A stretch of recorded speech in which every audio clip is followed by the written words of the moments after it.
Makapangyarihang Ama, itinataas namin ang aming mga puso sa pasasalamat sa iyong mga kahanga-hangang ginawa na kung saan kami ay bahagi.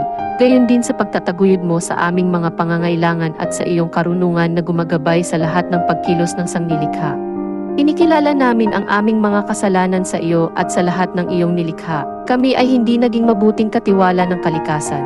Hindi namin naunawaan ang iyong kautusan na pamahalaan ang daigdig. Ang kalikasan ay nasasalanta dahil sa aming mga kamalian, at ngayon ay inaani namin ang bunga ng aming pang-aabuso at kawalang pakialam. Narito na ang global warming. Ang mga bagyo, pagbaha, pagsabog ng bulkan, at iba pang kalamidad ay paparami at tumitindi. Lumalapit kami sa iyo, aming mapagmahal na Ama, at humihingi ng tawad sa aming kasalanan. Hinihiling namin na kami, ang aming mga mahal sa buhay, ang aming mga pinaghirapang ari-arian, ay maligtas mula sa mga banta ng kalamidad, likas man o gawa ng tao.